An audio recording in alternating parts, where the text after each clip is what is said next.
I wanted to talk about Love Island USA. Apparently, this is a highly popular show on Peacock, and I had not watched it.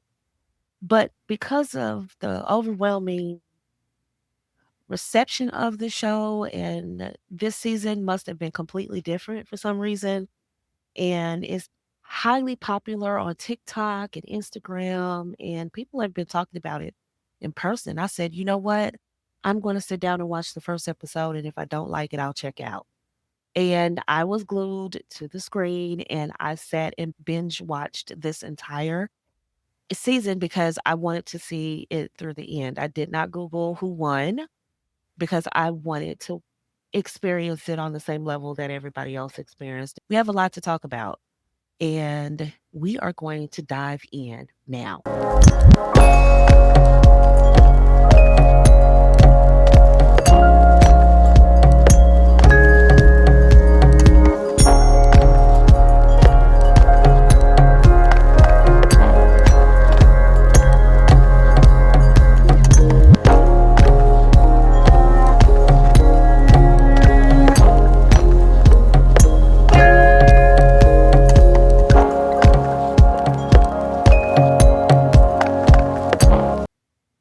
There was a lot of critique of the show that it is pushing promiscuity, negativity towards relationships and marriage, a surface level image of marriage and relationships, selfishness, debauchery. And I agree with all of those things. When I watched the show, I had my critiques, but I reserved it because I just wanted to see what all the hoopla was about. As I watched, I saw an opportunity to go deep into what I've been telling you for the past few years, especially this past spring. We talked about mutually beneficial transactional relationships, surface level relationships, control seeking, love and marriage relationships, guy A's, guy B's, and guy C's, the bottom 60, all those things come full circle in this episode. Even though it's entertainment, we can take lessons from this show and talk about it. Now, it is TV. I understand it. Before everybody says it's just a TV show, why take it seriously? I analyze it just like I analyze movies, TV shows, just like we analyze talk shows, just like we analyze podcasts. It's the same thing. I do believe some things are scripted, and that's okay because we watch reality shows all the time and we sit and we enjoy it and it's entertainment. So I said, not only is it entertainment, we could still take some lessons, life lessons from the show and put another layer to it. So we're not just watching TV, but also learning. And all of the things that I taught you ladies has come to pass. And I'm going to point that out in the characters I discussed. I skipped to the end, even though I didn't Google who won. I still wanted to experience the whole show. I'm not going to tell you who won. You could Google it. But if you want to experience season 7, I'm not going to ruin that for you. You will enjoy it. I promise you, I'm that secure that you will like the show. Or you will find at least one person that you identify with or you can relate to. I'm going to skip to the last 4 episodes. Those characters are like the main characters of the whole season, so I'm really going to focus on them and talk about their journeys. They prove my game theory, map love and marriage versus control seeking. They literally act this out. They literally act out the guy A, the guy B, and the guy C theory. They embody everything I've been teaching you all. I'm going to show you. So let me explain. I'm going to start out with Chris, and I'm going to try to stay objective here. I'm going to say middle of the road. So your opinion of them when you watch the show is not swayed one way or the other. I want you to develop your own opinion. However, I'm going to state where what they did or their journey parallels what I've been teaching. Chris is a professional basketball player. I believe he plays overseas. So with that, of course, it's going to come many options, many women. He's a world traveler in the top 1% in physique. He's tall, athletic, muscular, and very sure of himself, very confident, as any guy would with those particular stats there. He let it be known, I don't have to be here. So I'm pretty sure the producers put a bug in his ear. Hey, come on, you will add to the rating. sweeten the pot as a bombshell, spice it up, give it your resume. He made it clear, I don't need this. I don't need to be here. So we knew he wasn't there for clout, doesn't need beautiful women, not desperate for approval. He's there because he wants to be. He made that clear. I felt he was a solid character, a solid islander, as they call them. They call them islanders. I felt he was a very solid islander, and he would add a little spice, and he would be different than the core guys that were there. So he was added towards the last third of the season, and I'm gonna talk about that. Let's talk about Chris. I like Chris because he added a little flavor in that his resume was not the average guy. He's a professional basketball player. He's got options. He's a world traveler. He's rich. So, he's got money more so than the average person. So he wasn't really the average guy, right? He's not on there for clout. And that matters because he's going to move a little bit different. And remember, ladies, I've been telling you about Masters of the Universe. I've been telling you about guys that have options. I've been telling you about guys that go to these galas, really tapped in with the community. They are movers and shakers, the real power players, high status men. They move differently, show up differently. Their countenance will be different. And he embodied what I've been telling you. One way you can tell is his patience. He was very patient with Huda, which we're going to talk about later. She's a very interesting, colorful character. One of the breakout characters of the season. And he had a lot of patience. So, ladies, these guys that you date that are super successful, they will have patience, but not a lot. They will give you grace, but not a lot. When it starts to burden them and it starts to feel like work, a lot of emotional work with you, they're going to tap out. And that's what happened with Chris. He had patience, but won't deal with brokenness. Am I saying you have to be perfect to be with him? You need to govern yourself in the relationship. You can be dealing with issues, dealing with your past, your stuff. But when your stuff starts to weigh on the relationship, that's when men tap out, especially successful men. That's what he did. He's successful and has options, and he tapped out after a while. And notice when he first started messing with Huda, he had a lot of patience with her, and it just started to fizzle out because of what we'll talk about with her. He couldn't make headway with her, and it felt like he was always in the doghouse. Ladies, when you put guys always in the doghouse and they can't get a win with you, they're going to check out. And that's exactly what he did. He's not going to deal with temper tantrums, which she had a lot of. You must master soft communication. And I won't just say it's with successful men, but you need soft communication skills with any man. And this is one of the important things that you will ever have to prepare before marriage in any relationship.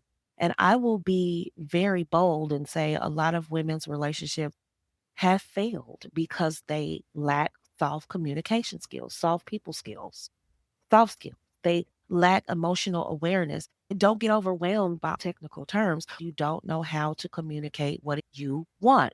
It's one thing to set boundaries. I need XYZ. That's a requirement, a rule. But you also need to communicate what you want in different scenarios. For instance, he was explaining to her, you like to kiss me in private, but you don't like to kiss me in public. He wasn't accusing her of anything. He was just stating, this is something I've noticed.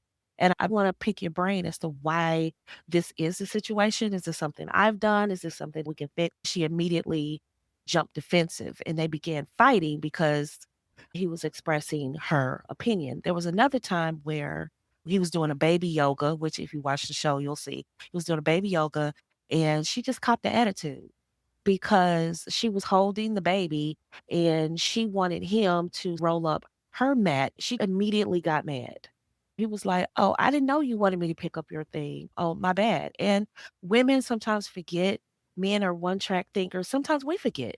And all you needed to say was, "Hey, babe, I have the baby. Can you get my mat?" Instead, she just got upset and began fighting and she put him in the doghouse. So, amongst other things, those are the things that stood out to me about him was that he gave her several opportunities to fix the communication, and it wasn't fixed. Ladies, you cannot prepare for marriage if you want, but when you meet a great guy like a Chris, you will mess it up. I'm not saying this as matter of factly. Those guys don't give you two, three, four, five, and six chances, especially when they have other options. No woman is just so super fantastic that a man is going to stay where he doesn't feel that he can be happy in, especially when he knows there are other women. You are a fantastic woman, but if you don't master soft skills and learn how to communicate what you want and what you want the other person to do for you, you're always going to be upset. Instead of assuming her needs wouldn't be met, she started arguing and he checked out. At that point, there's no making this woman happy. When a man feels like he can never make you happy, he's going to check out. So a lot of times women say all men cheat, then we have to dissect that. Why are all men cheating on you? Could it be that there's a communication barrier? Because, and I'm just talking about the woman's side, I'm not talking about the men. We can talk about what they do wrong all day long. But when we're preparing to be wives, we don't want to set a climate around our man that we can never be happy. This space will never be a safe space for us. So that was one of the things that stood out to me was her communication skills sucked. I will talk more about Huda in a minute. But in terms of communication with him, this would have pulled him in. He had all of the things that she desired, and yet it still didn't work. And I'm going to talk about her in a minute, but I just wanted to talk about the soft communication skills. Her relationships could have worked, definitely with him, had she had soft communication skills. Maybe not with Jeremiah, but soft communication skills can get you further along. And if other people are observing how horrible you communicate, they're less likely to be involved with you. He became emotionally unavailable, completely tuned out because she started to self sabotage. She started to make it even worse because she could not communicate her needs. And so, another thing about Chris is that he wanted to explore another guy and meaning check out another person on the island to see if you all have a connection, and they overuse that word too, connection, to see if you and the other person are vibing, feeling each other or attracted to each other. He wanted to explore Shelly, but he got mixed messages from her. Ladies, I just want to tell you that if you're sending guys mixed messages, they're going to check out. Now, the regular average, regular guys may give a little more elbow room with the mixed signals, but not a lot because guys are fed up with the mixed signals. They want to know that you like them back. And if you are giving mixed signals to a guy that's successful and has options, you're literally wasting your time because he's going to check out and he's going to go with the woman that's choosing him. She may not be as fantastic as you. It doesn't matter. She is showing that she's interested in him and she's showing that she is making him priority. And I'm going to tell you, guy A's like Chris, and if you see him, you let me know if you think he's a guy A or guy B. But guy A's tend to want attention. They tend to want the woman to lay it all out and let them know that you're choosing them and there's no discrepancy about the fact that you want to be with them. They don't want a lot of teeth pulling. They want to know that you like them. And Huda made it perfectly clear that, hey, I'm going to give you a chance. I want to get to know you. And Shelly just gave him mixed signals because she was involved with Ace. The next guy I want to talk about is Pepe.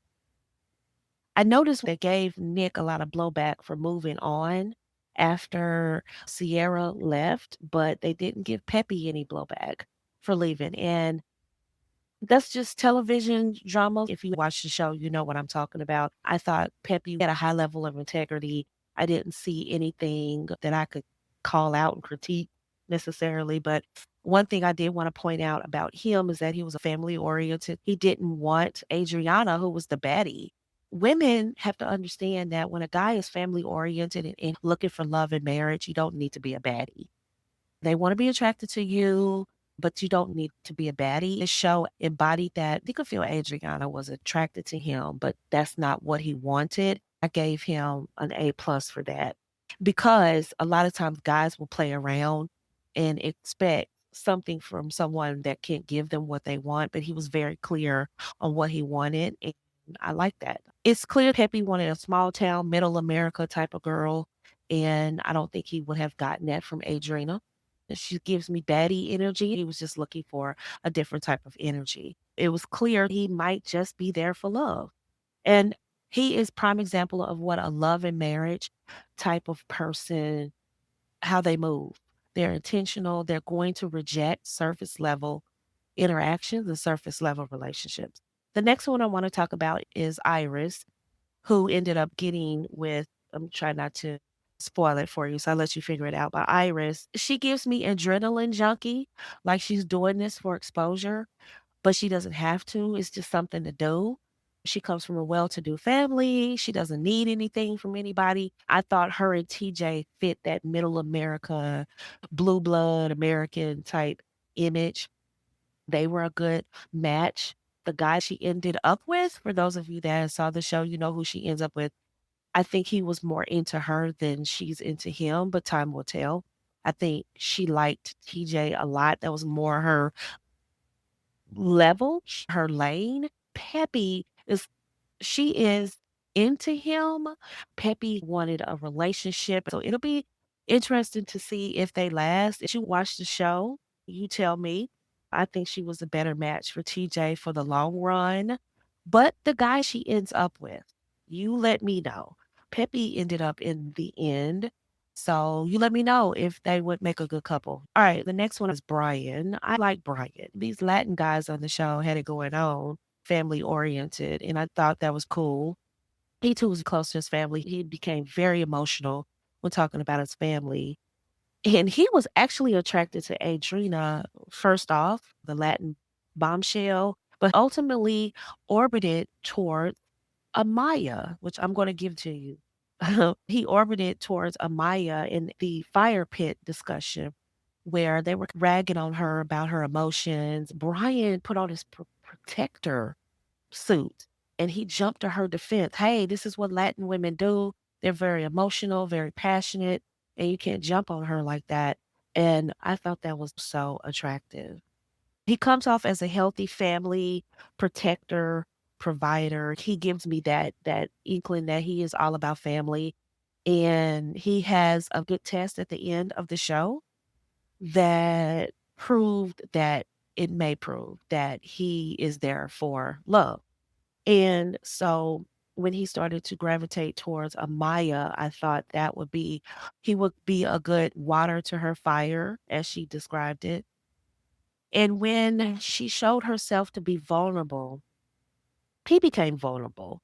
And ladies, here's the thing. When you start to feel vulnerable and a guy comes to your defense and he protects you, you got to choose him because he's telling you that's his way of choosing you. He's also saying, I hear you, I see you.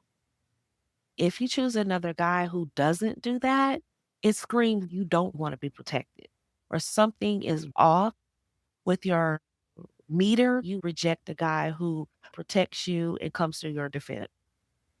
He wants to see your vulnerability. All you need to do is be soft and he'll protect you.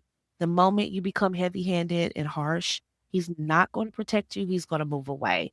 He wants to make the first move. He wants to be the pursuer. I'm going to break down all of these personalities in the Future Wives Club. So if you're not in the Future Wives Club, you definitely need to get the Future Wives Mastery Program to get the invitation to the Future Wives Club because it is invitation only. And I'm going through personalities of husbands and personality types of husbands and men so you can read them. You're going to keep making mistakes. You got to learn to read the room with men. And I'm going to show you how to do that. We're later going to talk about a young lady that came on the show that was able to read one of the main characters so well. And I'm going to talk about that. And it actually put her in a strong position. Next, I want to talk about is Ace. Now, Ace started out to be a headache for me. For those of you who go and watch the show, you know exactly what I'm talking about. In the beginning, I thought that he was a player, which he was. But he grew on me. And when he grew on me the episode of Stand on Your Business when he was called to answer his anonymous questions, the way he stood on business. I respected that. And I was a fan ever since. Before that, I thought he was a playboy, which I still think he is. But ladies, there are playboys that want love, but will default to games if you let them. If you don't know how to read them, understand men, communicate your boundaries, and exercise soft communication skills. This guy will run amok in your life and say, it's your fault. And the reason why he will do that is because guys like this need rules and boundaries. Remember, I did the episode called Men Need Rules? He's prime example of a man who needs rules. You cannot be with an ace and not have boundaries and rules. He will run roughshod over you like a kid kicking a soccer ball all over the field, and that will be your heart. And he will do it with whole chest because he needs rules. He needs boundaries. And the guys like Ace need to be guy B. The moment you make him guy A and you make him priority, that's when he checks out. He loses interest. But Ace was there. And the reason why a lot of women give up on guys like Ace because they think he's just a playboy. He does want to fall in love, but most women make him guy A and cater to him. And that gets boring. He wants to fall in love with a woman that has rules. Later you'll see his family, his older sister, and so that'll make sense to you. She does look like she lays down the law, she has rules. That's the only way you can treat a guy like Ace. The moment you make him guy A and you don't give him rules, that's when he'll walk all over you. And that's usually what women do with guy A's, period, is they let him know you are my guy A, my favorite, my priority. And then they X out all the other men. And then he's, oh, I don't have to work for her anymore because she's chosen me. And when Shelly made him guy B, he pursued her. And she kept reminding him that the jury was out, that she was exploring other options. You do yours. We're still seeing each other, but we're still going to do our thing. The jury's still out on you. And that worked for him. In real life, you have to do things differently. And we'll talk about that in Future Wives Club. But in this very Love Island container, she was able to pull it off really good because she kept reminding him, the jury's still out on you. I like you. You're cute. We have this attraction, but hey, it might be another guy out there that I'm feeling. And he kept stepping it up to get her attention. Even when she really didn't have other solid leads, she still let him know, I'm not sold on you. You're still my guy B. And that was new for him because he's never been a guy. Once you watch the show, write me back and let me know what you think about Ace because he didn't strike me as a guy that's used to being guy B, and that intrigued him because it is someone that he strongly desired. So that again proved my point about playboys. You never give them what they want. He's another one that will complain about rules, but he's intrigued. She was firm. He'll grumble about rules and boundaries, but he likes that and will pursue you. In real life, it's more nuanced, and you can meet me in the Future Wives Club as we break down what I mean by nuance. In that container, it worked because he wasn't able to just move around like he would in real life. Hard, I do acknowledge that, but this show, he does highlight that when guy A's are given full access without working for it, like Jeremiah with Huda, they can pivot at any time. Now, any man can pivot, anybody can pivot, but the more experience and frame of reference and knowledge you have about relationship, you can predict what people are going to do. This guy A in real life, who was treated like a guy B, and that intrigued him, and that kept him on his toes, and that kept him pursuing Shelly. Ace initially was there for clout and exposure, which I am not criticizing. He did find a reconnection with Shelly because he actually met her in New York and they exchanged information, and I guess they just drifted apart. And then reunited here on the show. So it's poetic. They met in real life and then on the show. She kept the leash tight by letting him know, look, you're not the only person that has options. I have options too. And she didn't do it in a way that came off entitled, that came off like she wasn't interested. She did show interest in him. And the thing with a lot of women is that they do this really well, except for one thing. They don't show interest. He's pursuing, buying gifts, taking you out, calling you, and you're not giving him any type of rhythm. You're not smiling, you're not returning his phone calls, you don't seem interested, you're not moving forward, you're definitely not intimate with them. And so he doesn't feel like, okay, is this moving forward? Does she like me? Shelly did that perfect balance because she also let the boy know that even though the jury is still out on you, I still am attracted to you. I still like you. I still enjoy our time together. So she is giving him a reason to keep pursuing her. Once you take the reason for him to pursue you, he's not going to continue. If you're not returning his phone calls, if you don't act interested, if you're not smiling at him, if you're not showing interest, he's going to check out and not pursue you. She did a very good balance of that. So let's talk about Shelly. I like Shelly because one of the things that I knew right off the bat, she said she liked boys and girls and she does her thing. I knew right then and there that this one is going to be a wild card. The way she carried herself on the show, I was very proud of her. I was not surprised at her doing what I talk about all the time, juggling God and God B. And she did it well. I'm not criticizing her for that. But I want to point something out to you ladies because you want to get married. She made it clear she's not ready for that, but she is ready for a connection. Ace made it clear early on that he wanted Shelly, that he felt this was a sign that they were reconnecting. And she was okay with that. But even though she set her boundaries and let him know that you're exploring other options, I'm exploring other options, but it's clear we want to stick with each other and stick close to each other. She made Ace a guy B. Later, Chris comes on and she made him guy A, even though he wasn't showing her any rhythm. And I said, what does that remind me of? That reminds me of a lot of women, and we talked about this, where they will have guy B and you might meet him first or after you meet guy A, but you'll meet guy A and you have it in your mind he's priority and everybody else is second and third and fourth and fifth. And while your interest is all packed on guy A is really interested in someone else. Chris was the type, look, you obviously have something going on with A. I obviously can't get priority with you. And Chris made it clear, I don't really want a lot of competition. Once we say we like each other, that's it. And Shelly wasn't ready to do that. And so Chris just locked in on Huda, but Shelly still was leaving the door open for Chris to come to her. And this happens in real life where women will make a guy A, but he's not consistent. He's not pursuing. He's not asking to chat with you, which is what they say on the island when you want to be private with someone. You're not asking them out on date. He's not asking to get deeper. This is what happened with Shelly. She almost lost Ace for this. Typically, once Chris declared he was all in with Huda, she started showing Ace the same level of attention that she should have been giving him the whole time. Because even though you can set boundaries and say, hey, we're still doing our thing, or whatever your rules are for the relationship, even though you can tell a guy he's guy B, you still want to show him the same level of interest, which Shelly did not.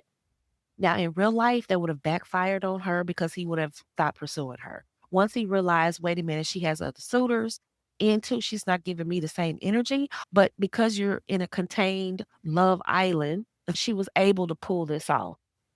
And that explains why a lot of women are single. Guy B is pursuing you, but you're not giving him the same attention and energy. But the guy that's not paying you attention, that's where you put all of your energy. Sometimes it takes for him to say point blank, I'm not feeling you, for you to get it through your head, guy A is not choosing me. That's not going to happen. In real life, you realize you don't have guy A. And two, guy B has now figured out he is not your guy A or he's not your him. And then he checks out. He's like, she's not picking up my phone. She's not calling. She's not texting. The energy isn't there. And he checks out. And that's usually what ends up happening. And no matter how many times you send a hey, big head text, he's checked out because he's tired of pursuing a woman interested in someone else.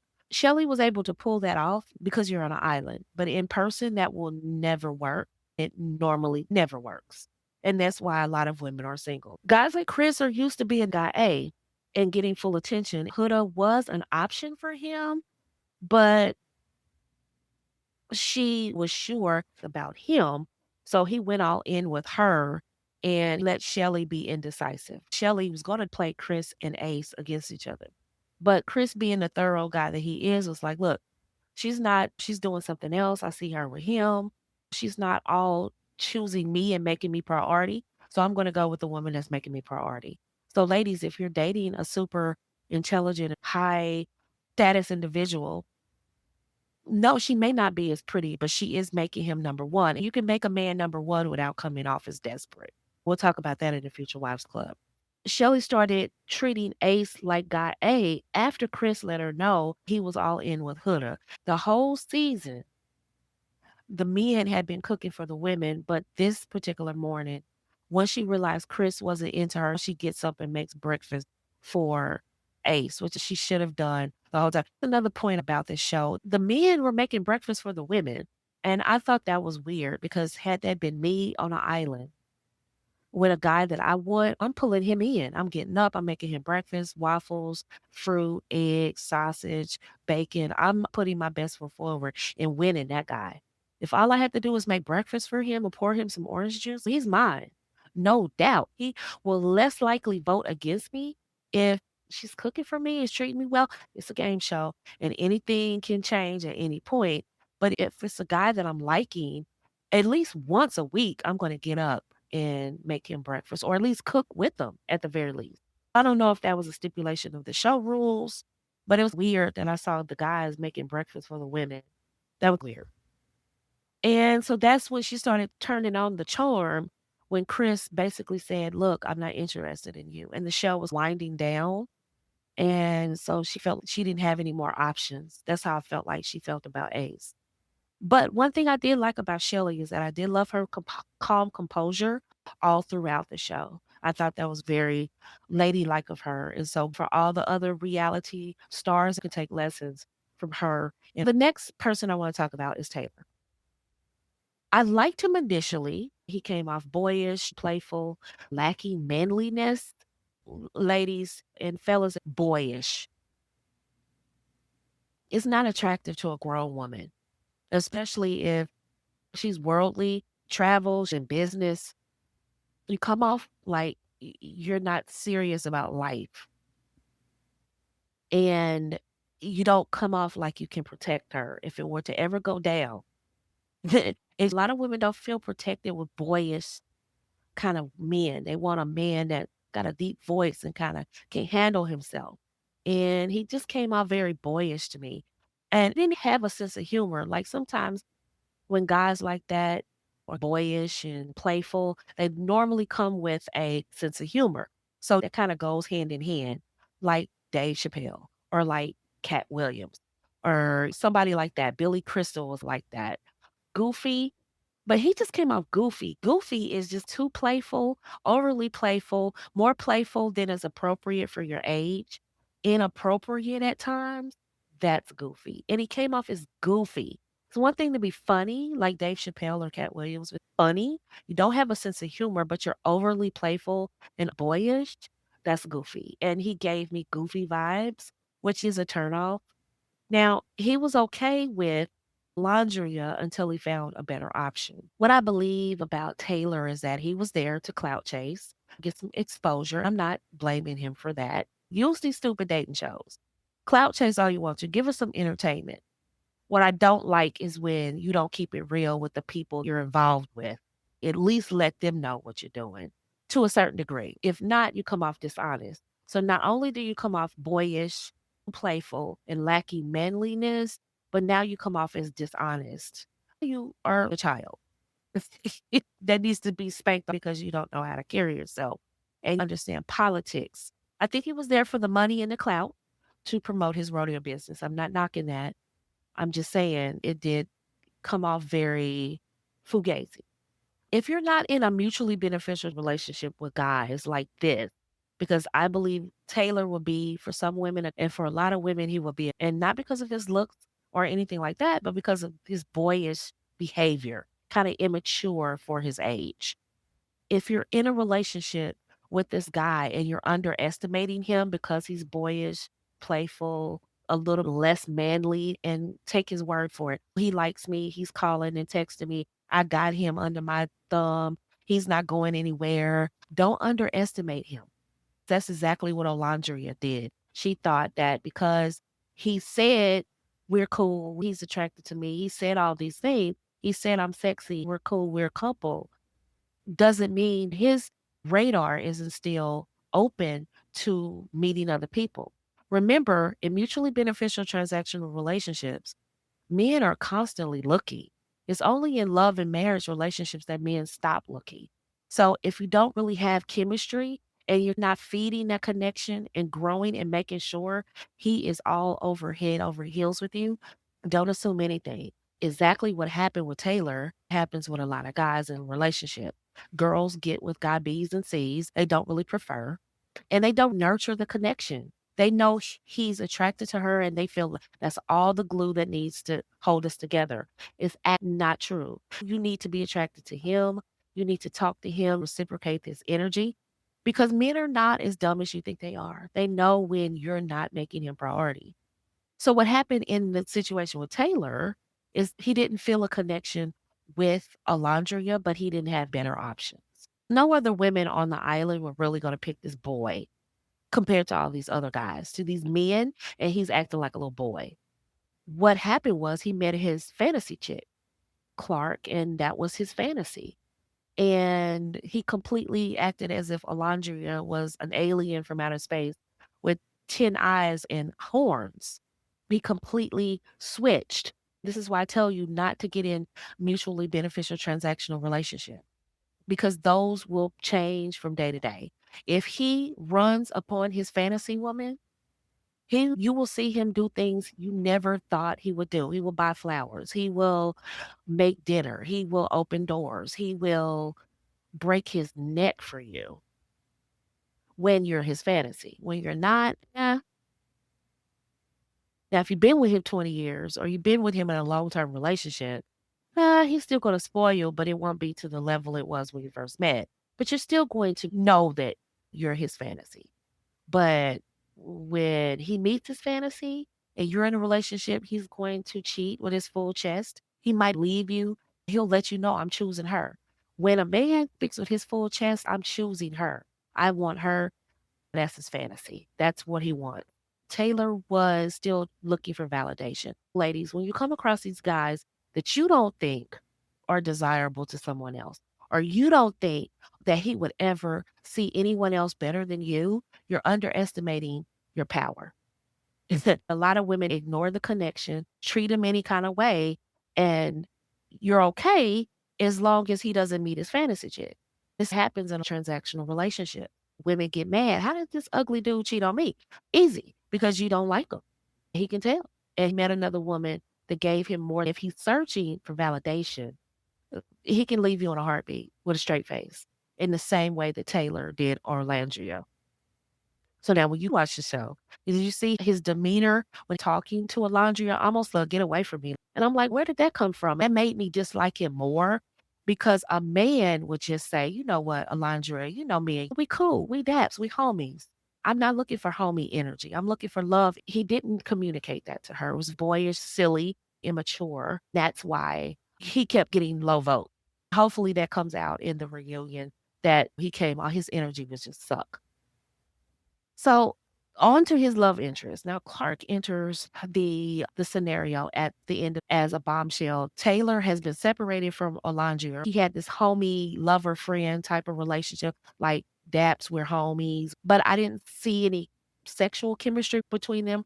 Not saying they had to have sex, but what gets you hot and gives you butterflies. I didn't see that type of energy between Taylor and Alondria. But I did see him have butterflies for this new girl. When he met this new girl, Clark, he did have butterflies for her. And that's when I knew that him and Alondra really didn't have anything. It was more of a homie thing. He zeroed in on her and she zeroed in on him for a different reason. She zeroed in on Taylor because she saw several things in him. I need to teach you ladies how to read men, and I'm going to go more deeper into this in the Future Wives Club. So if you're not in there, make sure you are. I will post a link so that you can join. If you already have Future Wives Mastery, if you don't have Future Wives Mastery, get that. It's on sale this summer. Get it because it is phasing out. So it'll be even more difficult to get in the Future Wives Club in a few days. So go ahead and get the Future Wives Mastery program. It will send you an invitation for the Future Wives Club. Sign up for the subscription. Boom, you're in. So there's several things she read about him off the bat. The first thing was she could tell the connection that he had with Taylor and a connection was weak. She could tell that they were just homie lover friends.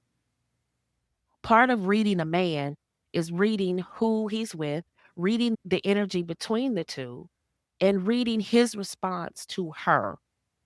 Okay. All right. I'll go deeper into that in the Future Wives Club. The second thing she saw about Taylor was he was weak and predictable. Any guy that gives you immature behavior, not acting his age, boyish, playful, he's goofy acting. Goofy with a sense of humor is okay. Women want to put up with that. But goofy and you're not really funny either. You're corny. You come off like a cornball. You're not manly enough. That's perceived as weakness to women. And when you come across a woman that's a finesser, you're setting yourself up to be a lick. You've been warned. When Clark saw him, she saw an opportunity. He has a weak connection and he's weak and predictable. When you come off goofy, you come off predictable. And a woman that has any type of worldly experience, she's going to feel like she can read you and she knows exactly what you want, what you're thinking, and what your desires are. The second thing is she figured he would want her validation. When guys are goofy and boyish and a little immature, they are seeking validation. They want validation from their fantasy chick, a woman that they can sexually subjugate if they can, a woman that other guys desire if they can, or a woman that is just choosing him and dissing somebody else for him. Whatever kind of validation he's seeking, she figured she can validate him. She figured, hey, I'm fine enough. He's going to desire me and dump whatever he has for me. I'm the woman he's been searching for to validate his manhood, to make him stop acting like a boy and act like a man. She thought she was better than Alondria. Now, you ladies listening to me on the rebroadcast comments, if you think I'm reading this right, she gave me this energy that she thought she was better than Alondria. And I don't want to say colorism. I don't want to go there. I don't want to go there. But I just call it like I see it. And I feel like some women think they're better because of the color thing. But hey, I could be wrong. I could be adding something that's not there. Ladies, comment below if you got that energy or if I'm just overanalyzing. And the last thing she read Taylor for was she figured he would be her ticket to finale. She looked at him like a lick. She looked at him like he's an easy target. This is going to be my ticket to the finale. All I need to do is keep him in pocket to the end of the show. The other guys would have been too much work. Chris is used to women like hers. She figured he would be her ticket to the finale. The other guys would be too much of a gamble and she would have to work too hard. She figured he would be her ticket to the finale. The other guys would be more work because Chris is used to women like her. With Taylor, he seemed like an easy grab and she could ride his coattail into the finale. Taylor wasn't likable. The audience wasn't picking up what he was putting down. She inherited some of that dislike and people can kind of see through what she was doing too. To her defense, a smart thing to do is latch on to a dummy that can't think for himself and he follows the crowd. Latch on to him, ease in and do your thing. The audience didn't like him, so that transferred to her. It would have worked. Olandria was not likable. Unfortunately, people like Olandria, when viewers resonate with someone, they don't like that person to be hurt. And this is what kept Huda so popular, which we'll talk about, is that Olandria related to people. She was very relatable. People liked her, wanted to see her on screen. She was beautiful, and they didn't like Taylor for that. He has every right to explore different options, but people are not stupid. The American public is not as dumb as you think. We could see through what was going on both their ends. People could tell it was a transactional relationship on her part, and he was being dumb and misled. Now, one thing about Taylor and Clark, given the type of woman she is, that boyish, playful goofiness. It's not even boyish charm, it's just goofiness. That's not the kind of man that attracts her. She strikes me as the type of woman that has 2 or 3 guys pursuing her, and they're gonna be some manly men.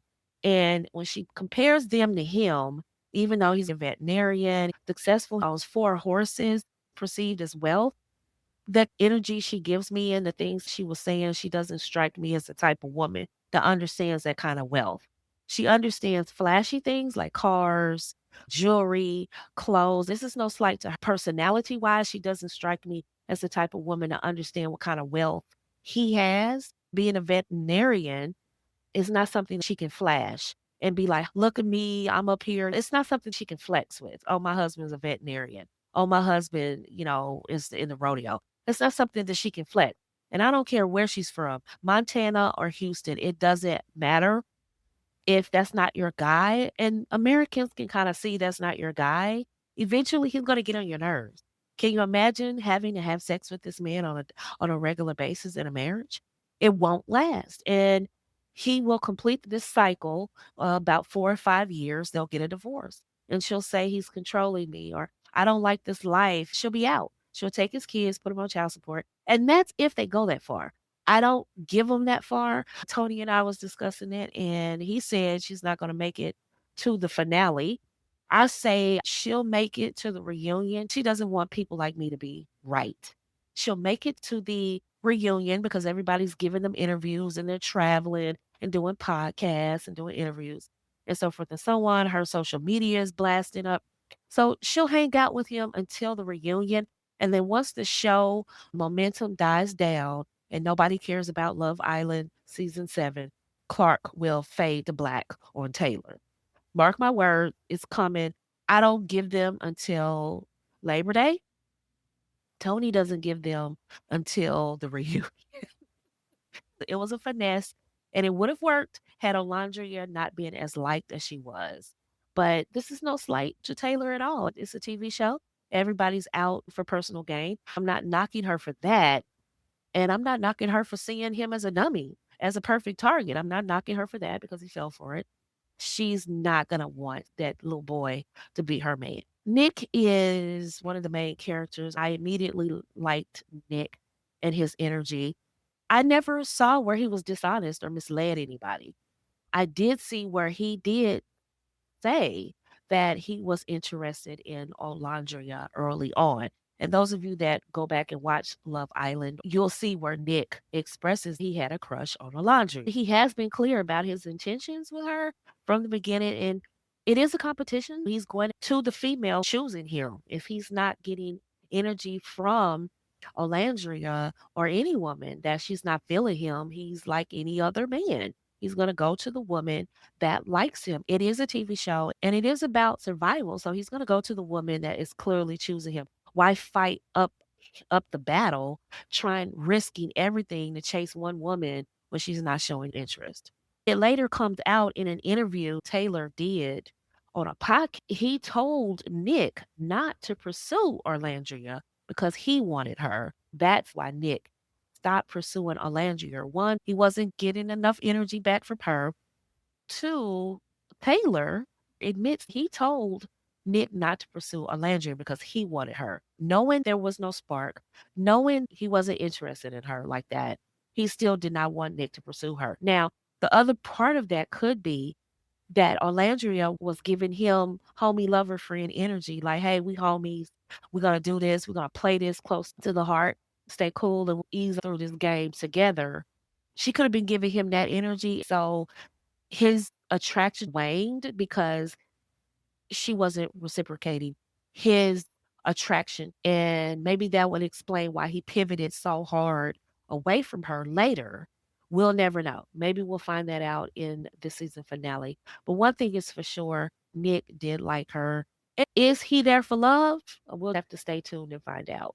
But one thing we did find out later on is that his family is ready to meet her. So, ladies, if you're fans of Nicolandria, stay tuned. All right, so the next person I want to talk about is the other half of Nicolandria.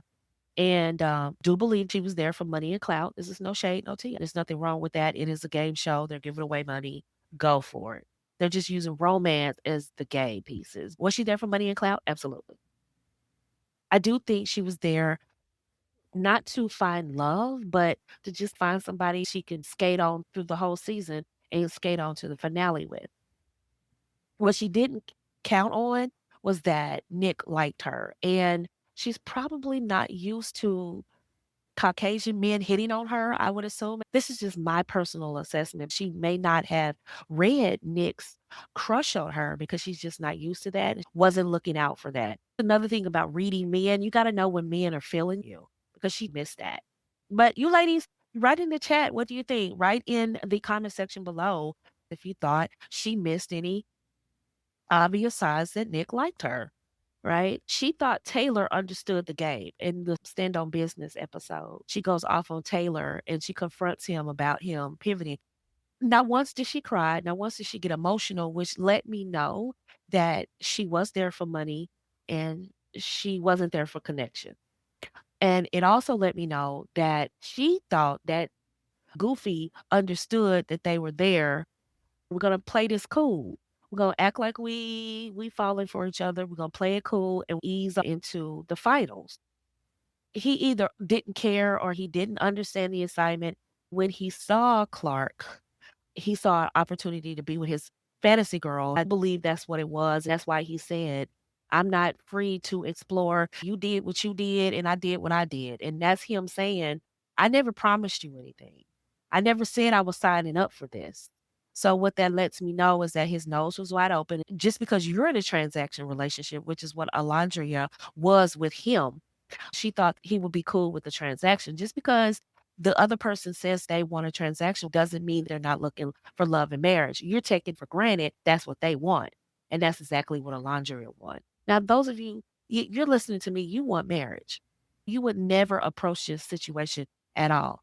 If you were wanting love and marriage, you would have never settled for just being cool with this little goofy. Anyway, you wouldn't have done that. You would have been like, hey, Nick is kind of cute. Let me explore that. Jalen is kind of cute because Jalen was choosing her. Zach was choosing her. So if you were there for love and marriage, you definitely would have given Jalen a chance because he came on the show choosing. And you definitely would have given Zach a chance because he came on the choosing. And later Nick, for sure. But and I actually do believe that had she given Nick just a little bit more energy, the ending would have been different. It would have been a better ending. But she didn't count on Taylor being weak for his fantasy woman, which every man will be, right? I'm not saying every man will cheat for his fantasy woman, but if he still needs validation and if he's not happy at home, he absolutely probably will. With all the Nicolandria fans who are upset with Taylor, in his defense, I did not see any sparks between him and and them and Nick. I didn't see any sparks between him and Alondria. But she did deny the spark with Nick, which was weird. So I don't know if she did that out of self-preservation, fear, self-sabotage, or for the money. And we probably won't know. We'll just have to watch this play out. But she denied her spark with Nick. She denied the spark several times. So it'll be interesting to see what happens. But she did keep it classy and graceful for the most part. She crashed out on him at the Stand on Business episode. She did better than I would have under the circumstances. I would have been there for love and marriage, probably had his head on a platter. I would have been crying, upset. I exposed myself to you. I was vulnerable with you, and then you pivoted like this. I probably would have been crying a little bit because I would have had my heart a little bit invested. In my opinion, she gave Taylor way too much credit and way too much attention. At the same time, though, if you're playing this game, you have to make sure the other person understands the game. And he did. Since he didn't, it went out the door when he saw Clark. He gave him too much attention. and his ego was fed way too much for this scenario. He is not somebody to be fighting over, to be arguing over. And I think what she did, she handled it well, but it should have been a easier pivot than that, than just kind of harping on him. Oh, he did this to me, he did that to me, blah, blah, blah. Another thing I wanted to point out about Nick is that you knew he wasn't into Landria like that, and yet you let him do that. So it's like you like her, but you let your boy run amok over her feelings. What do you think? What do your fans think? So the next part I want to talk to is Huda. She was a perfect example of bad communication skills. She's a very beautiful girl, and she has some heart scars. She has some trauma. So I'm not going to beat her up too much. She is the prime example of when you do not prepare for a relationship. And we could tell you don't prepare because your communication is off. And a person can be broken and know how to communicate to where people can have conversations with them, people can bond to them, people can connect in a healthy way. And you can be all kinds of broken.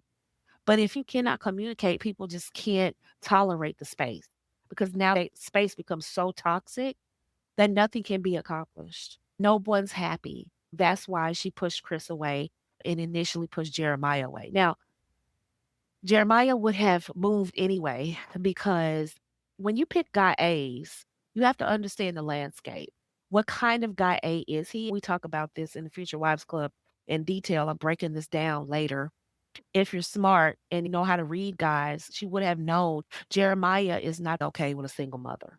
He wants to be spoiled. He wants to be the center of attention. A child takes attention away from him. A high status man didn't have a problem with the child. But the high status man is the one that she could connect with, Chris, who I'm meeting.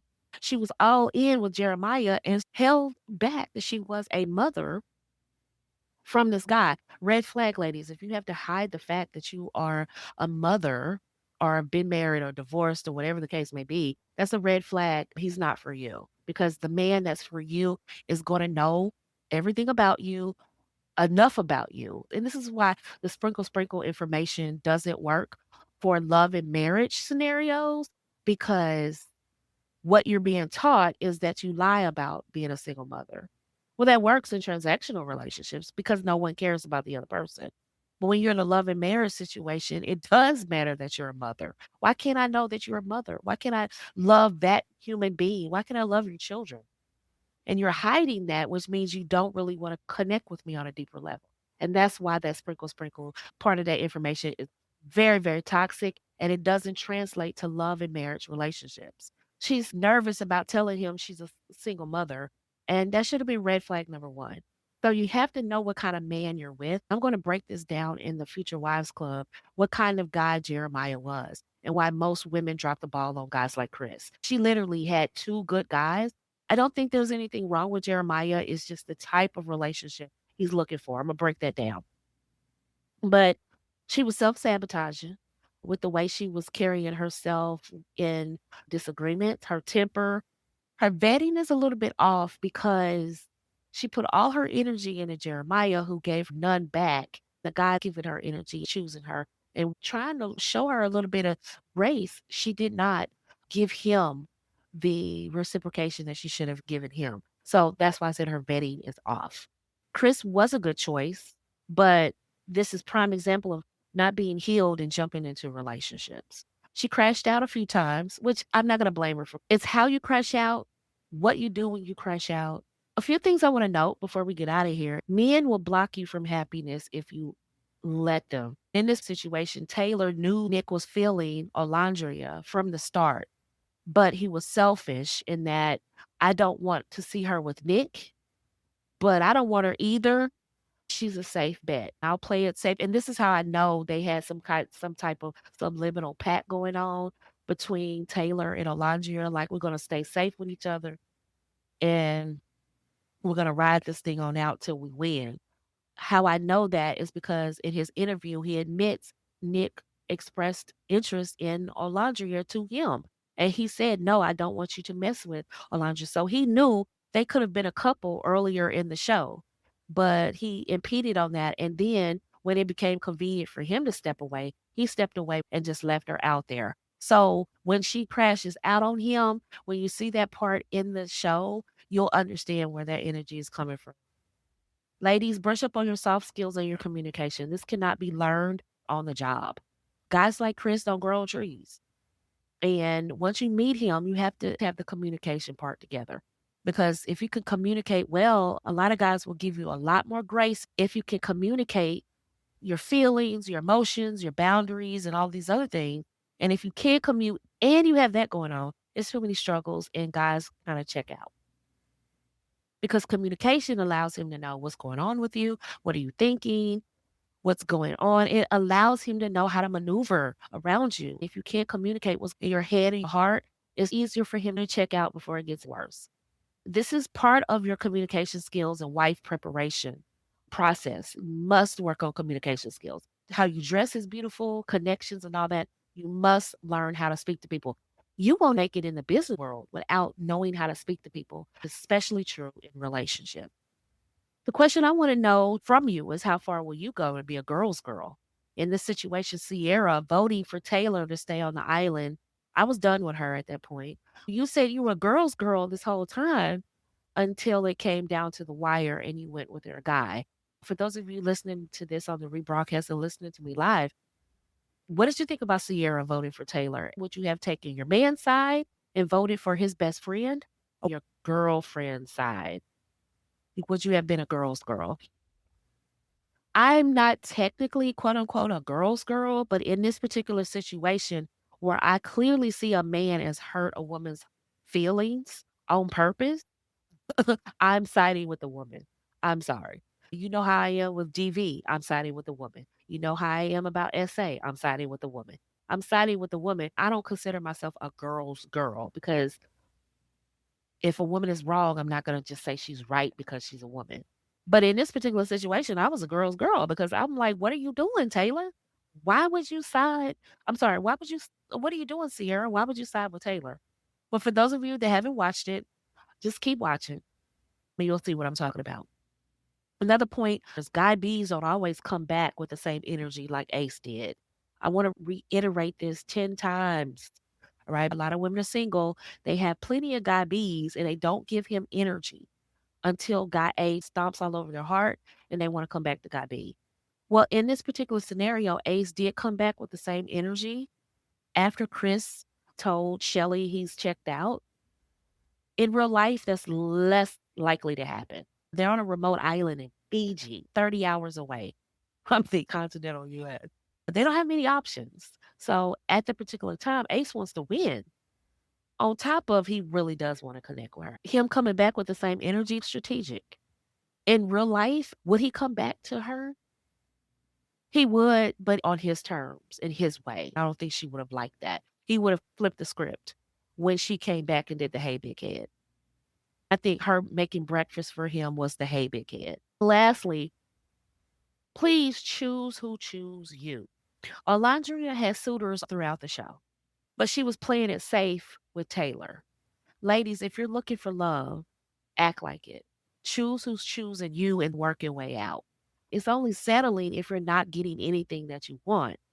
If you are giving a guy a shot because he's choosing you, that doesn't mean you're settling. It just means you are exploring. Use the Love Island word. You are exploring. I'm not telling you to marry a guy you don't like. I'm not telling you to just go out with anybody that asks you out. What I'm saying is explore. And if he's choosing you, maybe there's something in you that he sees, and maybe that's good enough to get a date. Maybe that's good enough to go have coffee with him. Maybe that's good enough to go out on a date, dinner, put golf, to a festival, a library, coffee shop. Maybe that's just good enough to give him 30 minutes to see what he sees in you. You might find something in him you're attracted to. If you play it safe, only date the guys you prioritize, that's fine. That's one way to go about it. Just understand that's the longest way to go about it. And if you're picking the Jeremiahs of the world, just understand a lot of women are picking the Jeremiahs. So that strategy is your strategy. Just understand that strategy may take you longer than if you said, you know what, guy B chose me. I could meet him for dinner and see what that looks like. and pick his brain. What does he like about me? You have to learn market research. Sometimes you understand your ideal client, an ideal customer by interviewing the people that did purchase from you or did buy your product, and they're not necessarily your favorites, but you can still do market research to find out what you did right to attract them and what you did that you might want to tweak so you don't get any more like them. Whatever the case may be in romance, you have to do market research. Ask your ex-boyfriend, ask your friends, they love you. And the guys that you are not necessarily attracted to, but they want to talk to you, ask them what is it about me that you're attracted to? What do you like? And let them break it down for you because what they're telling you is what your strength is. What they're telling you is what you need to know. What if they only say because you fine, well now you know there's no depth to that. And that's your surface level. But if he says, I like you because of the way you speak, the way you carry yourself, the way you do X, Y, Z. When he starts breaking down to you what he likes about you, that's insight into what you're doing right. You need to make note of that. But you'll never know. You just sit up there in your ego guessing, oh, they like because I'm pretty. Oh, they like me because they want to have sex with me. That's surface level basic thinking about what men think and where they're coming from. Your best market research is going to come from exes and people that we may not necessarily want a relationship with, so you have nothing invested in their answer. But when they tell you what they like about you, you can write that down as part of your strength and compare that to your weaknesses. Thank you so much for joining me today on my review for Love Island. I want to do more of these before the summer is out. So let me know in the comments if I should. This was a blast. I had no intentions of watching the show all the way through. I said I'm going to watch the first episode and then stop. I just got pulled in. I liked Huda and a couple other people. Ace grew on me and Nick grew on me. I got drawn into the show and it's fantastic. We were able to talk about this. And you let me know in the comment section below if what I said you agree with when it comes to the characters. And what did you think about the characters? What did you think about Huda, Nick, Alondria, Shelly, Ace, Chris, Taylor, and Clark? Thank you for joining me. Remember, I love you and Jesus Christ loves you. Until next time, keep the faith.